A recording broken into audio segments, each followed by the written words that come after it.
reprend la route avec notre réservoir qui fuit. Plus jamais je laisse le véhicule au garage sans être là. Ah putain non.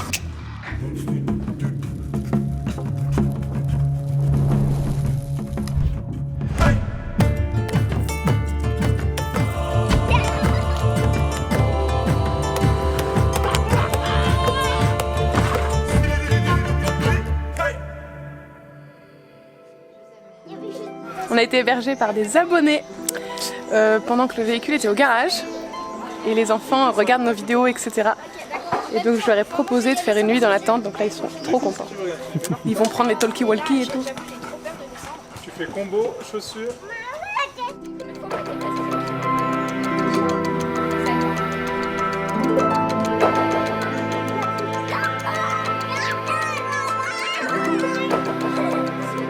Allez viens. Qu'est-ce qu'il y a là-dedans? Salut. Qui c'est qui dort ici ce soir? Moi. Toi non? Non, pas toi Léna. Par contre ça va être sous la pluie. Hein. Ah ouais non. Ça commence à mouiller. Marion vous a montré comment fermer? Avec les fermetures là? Après 3 semaines à être resté à Nairobi, dans la capitale du Kenya, on reprend la route. On a réparé le châssis et après on avait une grosse révision à faire qu'on a par erreur laissé dans un garage pour qu'il s'occupe de la révision. Et c'était censé prendre une journée et au final ça a pris une semaine, c'était super compliqué. Ils ont fait un peu de la merde, en fait j'aurais dû tout faire par moi-même. Sachant que le seul truc que je pouvais pas faire, le réservoir d'essence, ils n'ont pas réussi à le réparer. Du coup, on reprend la route avec notre réservoir qui fuit. Là, on est sur la tour ondulée.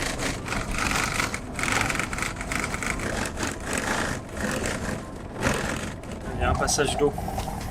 Ouais, ça passe tranquille. On met pas le 4x4. Non, non, non, bah, ça passe. On met juste en première pour accélérer.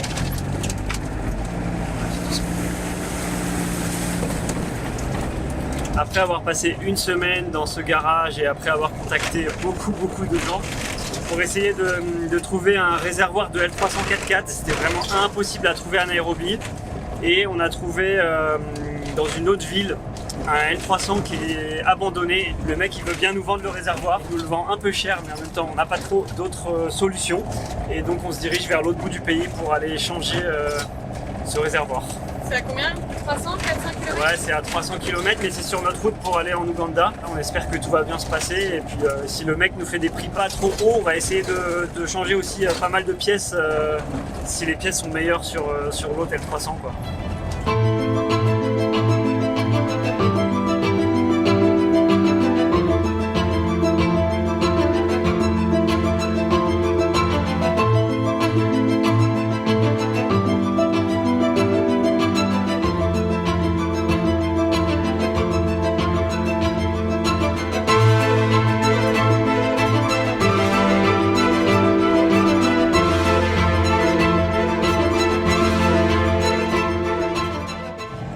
Arriver à un endroit où il y a un L300.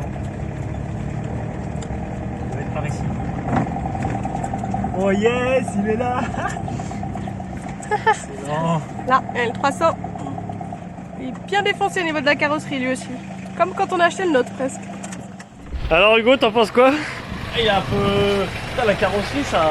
Ah, elle est pas toute neuve, ouais. Ah, il est magnifique un peu. Alors, vos premières impressions?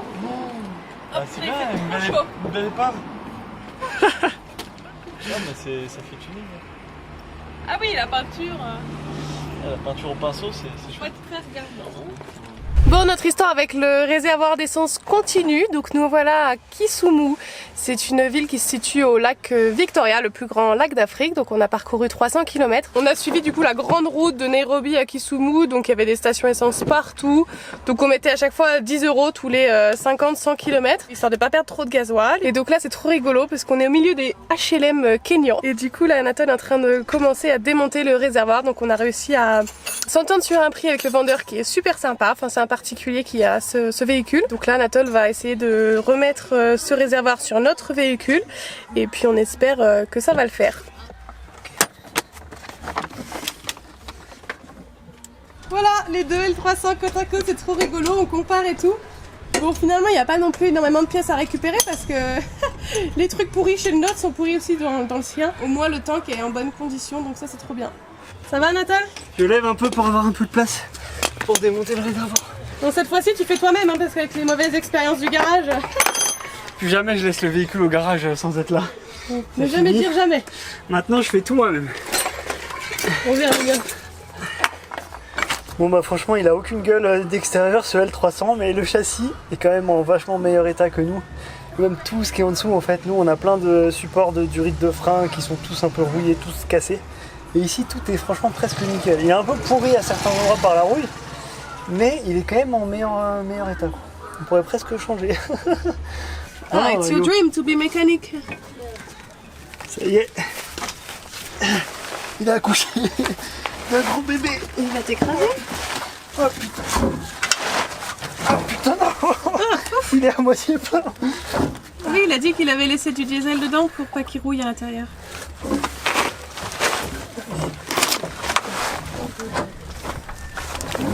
Il y a des enfants qui sont fascinés, je crois. Et ben voilà. Le voilà.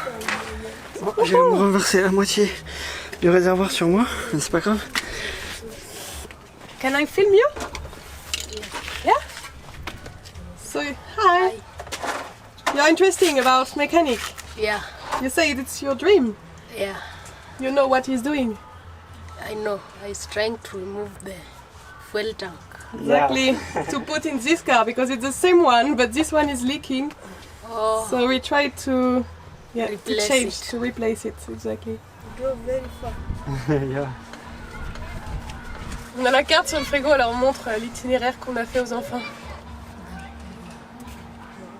Bonjour. Eh bien, ce matin, on est toujours sur ce parking. C'était super tranquille, les gens sont super adorables. On a bien dormi, on a eu beaucoup de chance parce que le vendeur en fait a son bureau ici, professionnel, et donc il nous a ouvert le bureau pour qu'on puisse accéder aux toilettes cette nuit.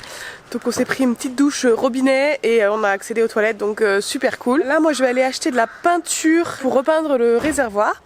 Et Anatole va continuer les travaux parce qu'en fait il n'arrive pas à démonter de notre côté sur notre van les barres de torsion.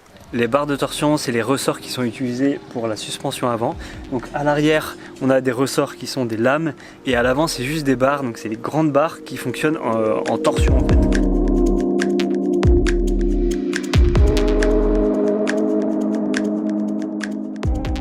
C'est ces grandes barres là qui sont accrochées ici et qui vont jusqu'au triangle supérieur de la roue avant.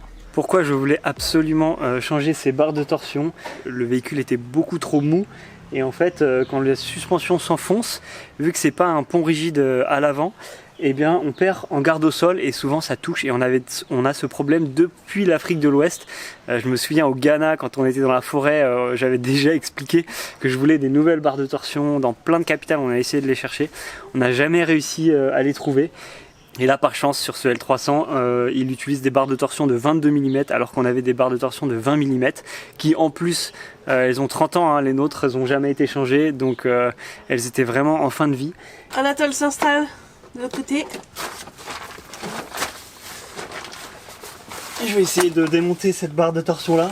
L'autre côté c'est complètement rouillé, j'arrive pas à la sortir donc je tente ma chance de l'autre côté voir si ça marche. C'est d'avoir une bonne nouvelle pour commencer la Ouais, au journée. moins d'en avoir une de sortie quoi.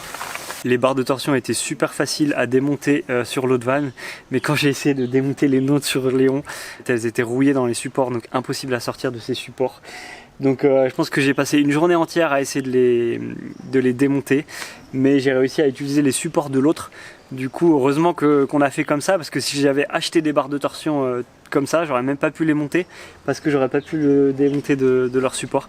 Et là, franchement, ça change vraiment pas mal. En fait, on a maintenant une suspension qui est normale. Quand on prend les dos d'âne et tout, on n'a pas besoin de vraiment ralentir à fond. On a une suspension vraiment normale. C'est pas non plus hyper rigide, mais c'est juste normal et c'est juste vraiment parfait.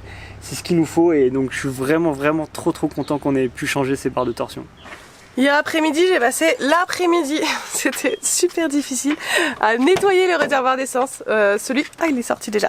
Celui qu'on a acheté en fait. Franchement, il est nickel. Il y a juste un petit peu de rouille, donc on va vraiment prévenir avant de devoir guérir. Partout là, il y avait genre ça de terre. C'était super dur à enlever. Mais là, il est prêt. Donc il y a juste des petits points de rouille par-ci par-là. Et dessous en fait, hop là, ça a commencé à rouiller parce qu'il y avait de la terre qui stagnait en fait entre la plaque de protection et le réservoir. Nous on a pris le petit déj à l'intérieur ce matin, on a mangé là hier soir. Franchement on est trop bien dans notre nouvel aménagement là avec l'accès à la cuisine. En fait ce qu'on fait c'est qu'on cuisine dehors, comme ça c'est quand même plus agréable et puis on pose tout à l'intérieur et après on est posé, c'est trop bien. Bon, j'ai ma peinture. C'est trop drôle parce que quand tu demandes dans le magasin un produit destructeur de rouille, ils te présentent le papier de verre, ils disent bah il faut gratter. Et en fait ils ont aucun produit destructeur de rouille. Donc là j'ai trouvé une peinture carrosserie quand même auto. Donc bon bah c'est ce que j'ai trouvé de mieux. Heureusement on avait acheté une brosse métallique, c'est le truc que j'aurais pas trouvé ici. Et ça c'est quand même vachement plus rapide qu'avec le papier de verre. Donc j'ai enlevé les parties de rouille. Puis voilà, maintenant j'ai plus qu'à continuer de poncer un petit peu tout ça et puis appliquer la première couche de peinture parce que si je veux que ce soit sec pour ce soir, on va pas trop tarder. Il y avait deux qualités de peinture, je me dis la plus chère.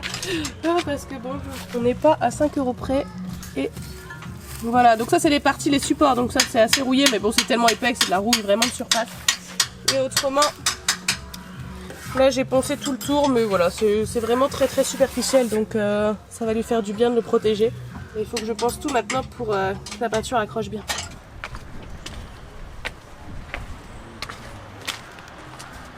On s'est mis bien ce midi, on a carrément installé la table et les chaises. Et ici, donc là, il y a le soudeur qui est venu pour couper, en fait, démonter le pare-buffle arrière. Je sais pas comment on appelle ça, comme un pare-choc un peu. Et on va l'installer du coup sur notre van.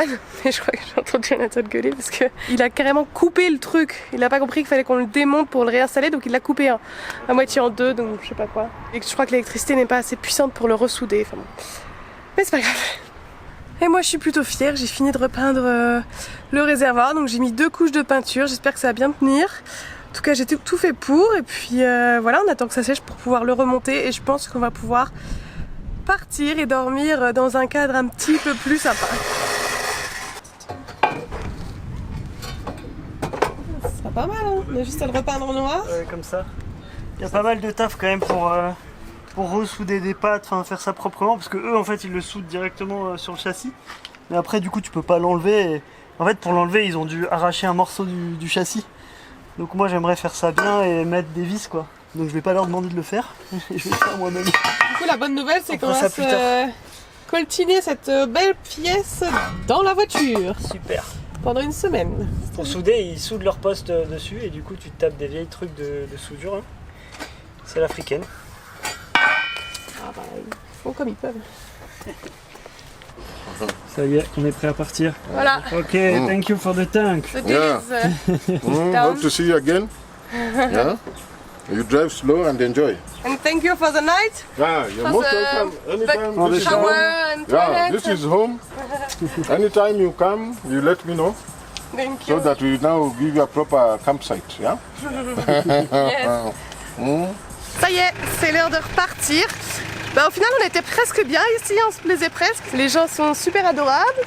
On a sympathisé avec les enfants qui étaient trop contents de découvrir notre mode de vie, de nous aider à bricoler. Donc c'était rigolo de discuter avec eux et puis bah, c'est reparti. Hein. Ok, goodbye.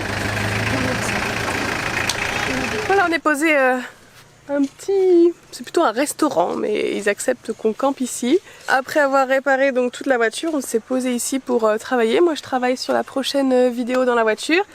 Et pendant ce temps-là, Anatole, qu'est-ce que tu fais? Je suis en train de gérer les tests PCR parce qu'on va en Ouganda dans quelques jours. Donc je fais une liste de tous les hôpitaux, j'essaye de les appeler sur Google Maps, mais il y a un hôpital sur 2, c'est pas le bon numéro. Et ensuite il y a des tests différents, donc il y a les vrais tests PCR qui sont assez chers, après il y a des tests antigéniques, il y a des rapid tests où tu as le résultat en 30 minutes qui coûtent moins cher. Et du coup les prix ça va de 15 € à 100 €, donc on essaye d'avoir le plus d'infos possible pour faire ça bien, quoi.